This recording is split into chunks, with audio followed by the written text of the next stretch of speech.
Ordaz, and I play flute and piccolo with the Virginia Symphony.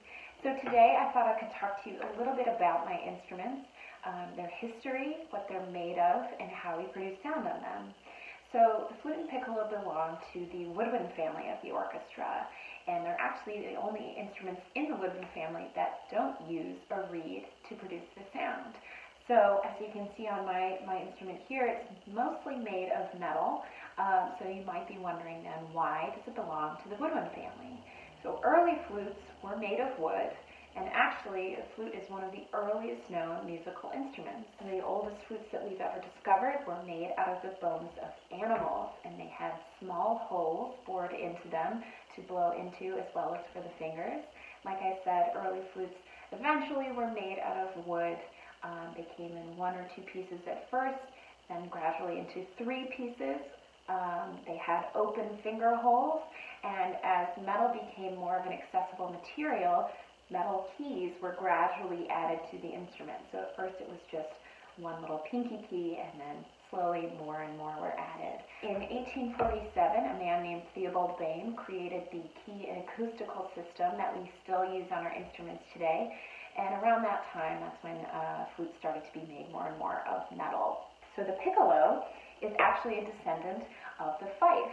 Fifes were used primarily in militaries and military bands, especially in the American Revolutionary War. The high-pitched nature of the fife created a sound that could be heard from a great distance. So fife and drum corps were really crucial tools for communication in the Revolutionary War. They could communicate different commands, different alerts, or even different times of day. So while the fife still exists in its somewhat original form today, the piccolo sort of branched off from that and started to follow the same path of development as the flute. So my flute is made in 3 pieces. It comes in 3 pieces or joints. So we have the head joint, the body, and the foot joint. And my flute is made out of 2 different kinds of metal. I have silver on the body and the foot joint, and gold on the head joint. Now the piccolo is basically just a smaller version of the flute. As you can see, it's just a little bit shorter than half the length of the flute.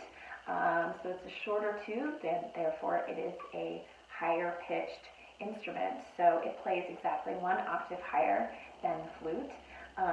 My piccolo is made out of wood and metal. So we have the granadilla wood on the head joint and the body, and it has silver keys. It doesn't have 3 joints like the flute, so we only have 2 joints. We have a head joint and a body. There is no foot joint. So the piccolo only goes down to a low D, whereas on the flute, I can go down to a low B with my foot joint. So the piccolo sounds something like this.